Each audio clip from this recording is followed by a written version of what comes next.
cahaya.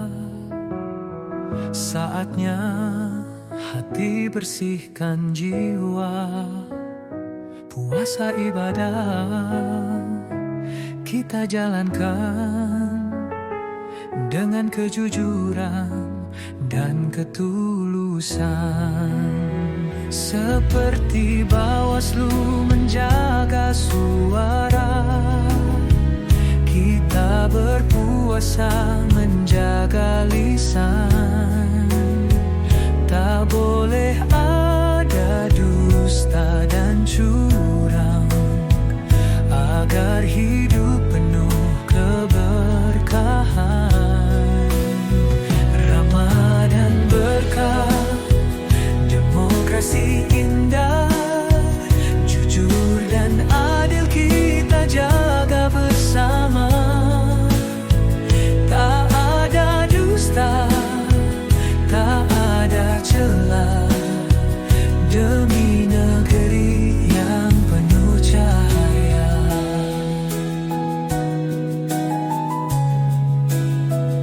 Seperti pemilu yang bersih dan suci,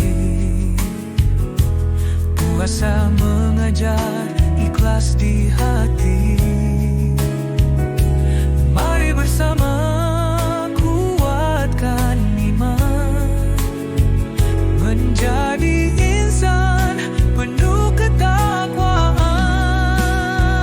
Bawaslu setia menjaga suara, kita berpuasa menjaga hati. Keadilan dan kebenaran,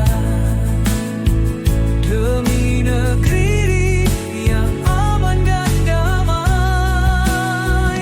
Ramadan berkah, demokrasi indah, jujur dan adil kita jaga bersama. Tak ada dusta, tak ada celah, demi negeri yang penuh cahaya. Mari berdoa, mari berjuang, agar negeri tetap gemilang. Ramadan suci membawa berkah untuk pemilu yang penuh amanah.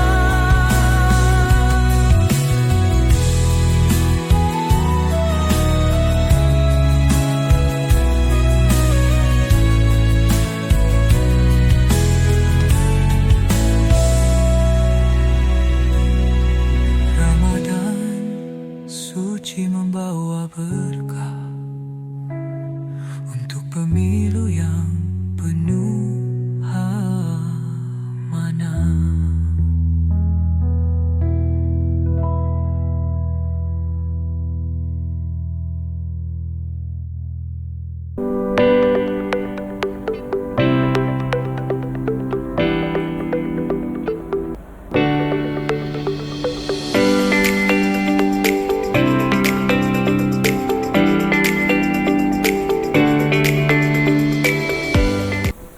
Assalamualaikum warahmatullahi wabarakatuh.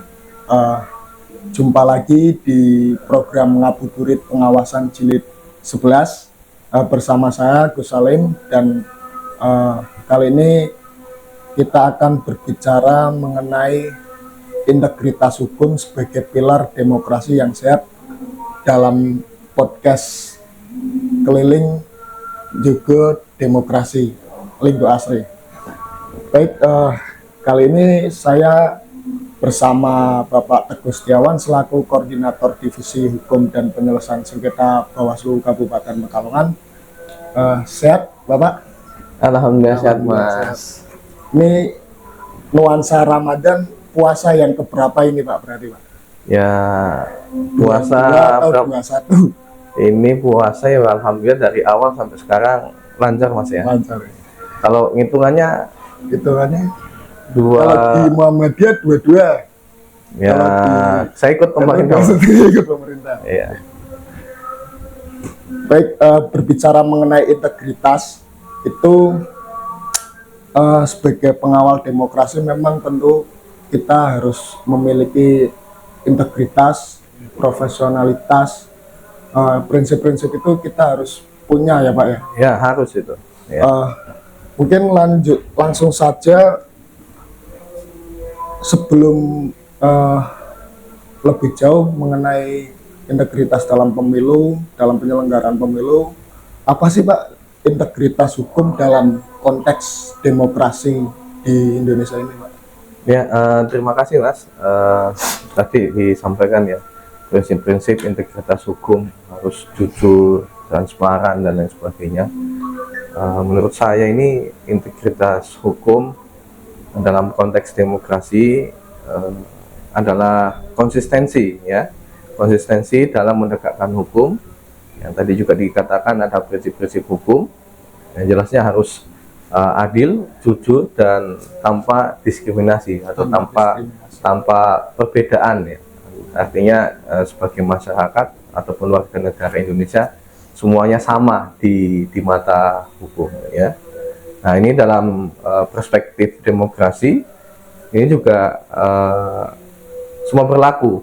Artinya tadi yang saya katakan sama ya, baik rakyat biasa maupun pejabat negara ini Mas ya, di mata hukum ini semuanya sama. Iya. Nah, ini salah satu upaya ketika hukum ditegakkan dengan berintegritas.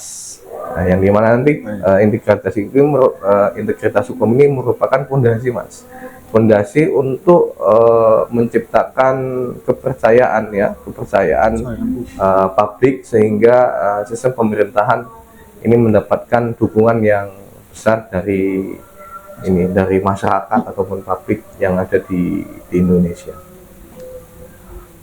Mengenai hubungan hukum dengan demokrasi ini Pak ya, mengapa integritas hukum itu dianggap sebagai pilar penting dalam sebuah demokrasi di Indonesia ini Pak? Ya, kalau kita bicara demokrasi, ini perlu saya sampaikan juga, demokrasi ini adalah suatu hal yang sangat besar, dan di dalam demokrasi ini ada yang namanya pemilu ataupun pemilihan. Banyak yang mungkin secara awam masyarakat ya, kalau berbicara demokrasi ya kita berbicara pemilu ataupun pemilihan. Tetapi saya katakan pemilu dan pemilihan ini adalah bagian kecil bagian kecil dari apa yang namanya demokrasi ya. Nah, tadi ditanyakan sama Mas Agus, mengapa integrasi hukum dianggap sebagai pilar penting? Ini karena saya katakan tadi, ini integritas hukum ini menjadi fondasi ataupun awalan untuk kita bernegara ataupun melaksanakan demokrasi ataupun sistem demokrasi yang ada di negara kita. Nah, ini sangat penting. Kenapa saya katakan sangat penting? Karena tanpa integritas hukum ini nanti pemerintahan yang ada ini bisa menyalahgunakan kekuasaan dan demokrasi bisa menjadi sistem yang tidak adil itu ya. Integritas hukumnya nggak ada sehingga ada perbedaan ya, ada perbedaan masyarakat biasa dengan masyarakat yang mungkin diberikan amanah sebagai pejabat dan sebagainya. Ini akan menimbulkan ketidakpercayaan publik kalau integritas hukum dalam demokrasi ini tidak dianggap sebagai pilar penting seperti itu Mas. Tadi Bapak menjelaskan mengenai integritas hukum itu merupakan pilar penting dan merupakan fondasi bagi penyelenggaraan negara. Mungkin apa dampak jika integritas hukum di Indonesia ini lemah Pak? Ya, yang jelasnya tadi ketika integritas hukum tidak dijadikan pilar dalam demokrasi, itu ya dampak yang sangat besar sekali dampaknya Mas, yang mungkin tidak langsung dirasakan, tapi yang pertama yang dirasakan ketika integritas hukum ini tidak menjadi pilar dalam kita berdemokrasi, dalam bernegara, Dampak yang pertama yang jelasnya adalah trust ataupun kepercayaan publik ya, ke publik kepada penyelenggara negara ataupun pemerintah. Kepercayaannya bagaimana kalau integritas hukum ini tidak dijadikan pilar? Ya, yang jelasnya kepercayaannya akan menurun. Nah, ini akan menjadi evaluasi ataupun pemerintah bisa mengevaluasi. Kalau tidak diperbaiki, maka kepercayaan ini akan semakin turun dan turun. Nah, ini yang bisa masyarakat tidak percaya lagi terhadap penyelenggara dan bisa mendapatkan saya yakin dengan tidak adanya integritas hukum ini masyarakat tidak merasa mendapatkan keadilan, dan dalam jangka panjang hal ini bisa mengancam stabilitas demokrasi. Baik, berbicara mengenai integritas hukum serta ini bergeser sedikit Pak ya. Iya. Peran lembaga penegak hukum. Ini seberapa penting peran lembaga penegak hukum dalam menjaga integritas hukum itu sendiri Pak? Iya. Ini sangat penting ya kalau dikatakan seberapa penting peran lembaga penegak hukum. Saya katakan ini sangat penting. Yang dimana kita ketahui baik lembaga-lembaga untuk garda terdepan dalam menegakkan hukum ini, kalau kita lihat kan di situ ada lembaga kepolisian ya, ada lembaga kejaksaan dan hakiman ya, jelasnya yang menjadi garda terdepan ini untuk menegakkan hukum. Dan jelasnya harapan kami ataupun harapan saya juga sebagai harapan masyarakat, jika ketiga lembaga ini ya bekerja secara profesional, independen dan transparan, maka sistem hukum akan lebih dipercaya oleh masyarakat, menumbuhkan trust kepercayaan ini kepada masyarakat. Jadi kalau dikatakan seberapa penting ya, saya katakan sangat penting Mas, ya sangat penting untuk supremasi penegakan hukum di negara kita. Artinya penegak hukum baik dalam pemilu maupun yang lainnya, penegak hukum seperti kasus-kasus yang ada di Indonesia itu harus punya suatu integritas hukum bagi penegak hukum itu sendiri Pak ya. Ya, kalau saya melihat bahwasanya setiap lembaga yang diberikan amanat itu harus wajib untuk menjaga integritas. Untuk apa ya tadi itu? Trust ataupun kepercayaan publik ya, kepercayaan masyarakat. Terus tantangan dalam menjaga integritas hukum ini Pak, apa saja kira-kira tantangan terbesar dalam menjaga integritas hukum? Saya yakin semua hal yang ada ataupun yang kita lakukan itu tidak lepas dari semua apa yang namanya tantangan ya. Begitu juga dengan penegakan ataupun menjaga integritas hukum saat ini. Dan jelasnya pasti ada tantangan-tantangan tertentu ya. Jangankan untuk menegakkan integritas, hal-hal yang kecil pun yang kita laksanakan kadang ada tantangan ataupun kendalanya. Nah, untuk menegakkan integritas hukum di saat ini beberapa tantangannya yang sering muncul ya kita ketahui sendiri dan bukan sudah menjadi rahasia publik mungkin ya. Apalagi yang sekarang yang masih baru hangat ya di daerah kita ya. Yang jelasnya ya tantangannya ya itu korupsi. Ya, adanya tindak pidana korupsi ya. Terus adanya intervensi politik, lemahnya pengawasan, serta kurangnya transparansi dalam proses hukum ya. Semuanya ditutup-tutupi dalam proses hukum. Nah, tantangan ini yang harus kita atasi melalui apa? Melalui reformasi institusi dan penguatan sistem pengawasan. Ini sistem pengawasan yang harus yang digarisbawahi, walaupun mungkin ada lembaga yang sudah diamanahkan untuk melakukan sistem pengawasan, tetapi harus ada kontrol dari masyarakat. Jadi masyarakat tidak apatis terhadap integritas atau penegakan supremasi hukum yang ada di negara kita. Berarti peran masyarakat itu juga sangat penting ya Pak? Ya, sangat penting. Walaupun sebenarnya sudah ada lembaga yang ditugaskan untuk melakukan pengawasan. Kita bergeser lagi ke pendidikan hukum Pak. Pendidikan hukum dan kesadaran publik. Seberapa penting sih Pak pendidikan hukum bagi masyarakat dalam mendukung demokrasi yang sehat? Ya, itu saya katakan tadi Mas, untuk pengawasan. Pengawasan itu masyarakat juga harus ambil bagian ataupun andil dalam pengawasan. Artinya tidak semua masyarakat memahami itu. Nah, ini salah satu poin ataupun hal yang penting untuk masyarakat. Berarti masyarakat yang sadar secara hukum ya, sadar dengan pendidikan hukum, inilah masyarakat yang tidak diamanahi tetapi melaksanakan pengawasan sebagai masyarakat ataupun warga negara. Nah, kalau dikatakan seberapa penting pendidikan hukum bagi masyarakat dalam mendukung demokrasi yang sehat, ini saya katakan sangat-sangat penting sekali Mas. Kenapa sangat penting sekali? Karena masyarakat ataupun warga negara yang sadar akan hukum ini pasti akan memahami hak dan kewajiban mereka sebagai warga negara ataupun warga masyarakat. Nah, ketika warga negara ataupun warga masyarakat yang sadar hukum, mereka akan lebih kritis tadi, kritis dalam melakukan salah satu pengawasan ataupun kritis dalam menyampaikan aspirasi-aspirasi masyarakat, ya, membela hak masyarakat, ya kan, seperti itu ya, yang sadar dengan hukum.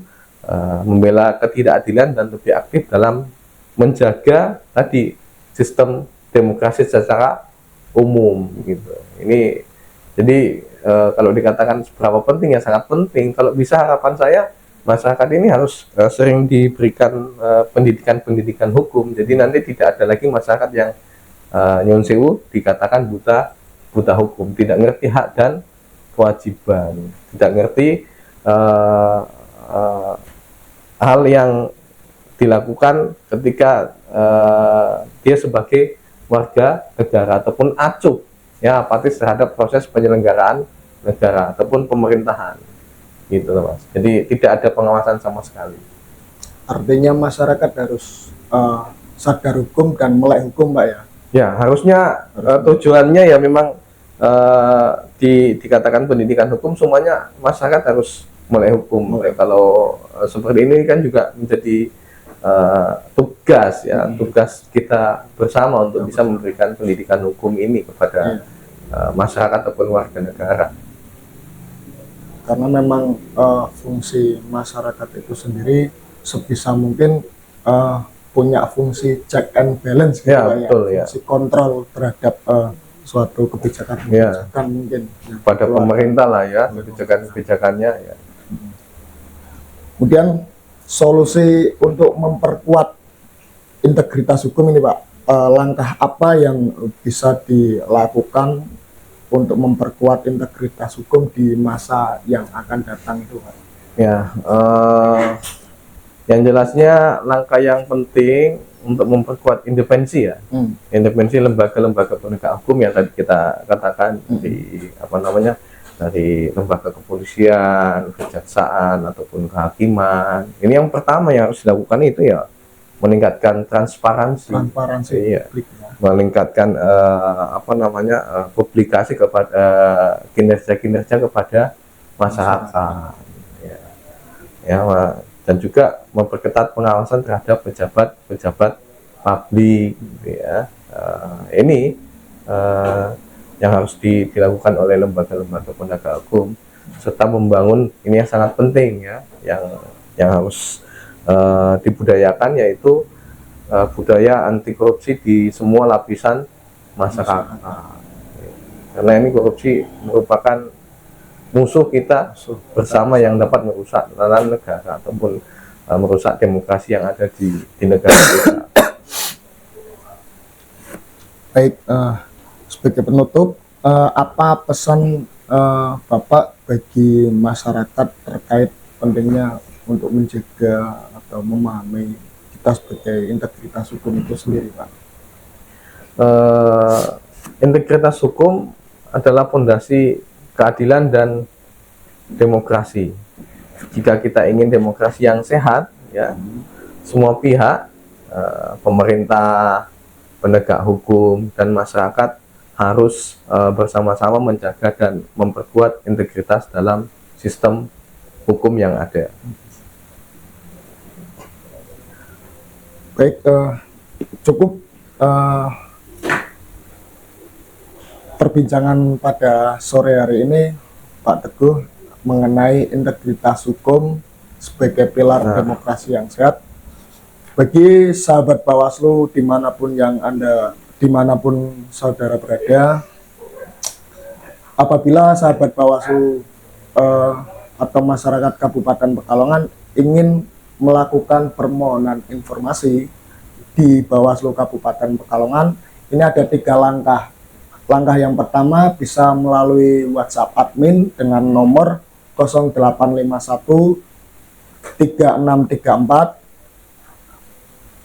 4304, dan kemudian yang kedua bisa melalui website PPID dengan laman ppid-pekalongankap.bawaslu.go.id. Ini masyarakat bisa langsung WhatsApp saja ke nomor tadi yang saya sampaikan, kemudian bisa juga ke website PPID. Kemudian yang ketiga, masyarakat bisa melakukan permohonan informasi dengan datang langsung ke kantor Bawaslu Kabupaten Pekalongan. Sekian podcast Linggo Asri pada kesempatan kali ini. Kurang lebihnya mohon maaf yang sebesar-besarnya. Wabillahi taufiq wal hidayah. Wassalamualaikum warahmatullahi wabarakatuh. Waalaikumsalam warahmatullahi wabarakatuh. Terima kasih, Pak. Ya, assalamualaikum.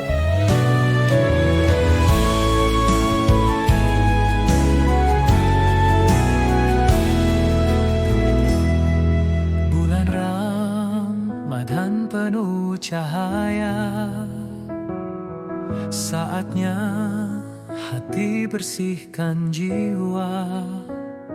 Puasa ibadah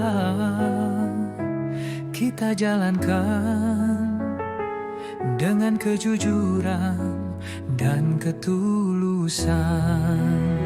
Seperti Bawaslu menjaga suara, kita berpuasa menjaga lisan. Tak boleh ada dusta dan curang, agar hidup penuh keberkahan. Ramadan berkah, demokrasi indah, jujur dan adil kita jaga bersama. Tak ada dusta, tak ada celah, demi negeri yang penuh cahaya.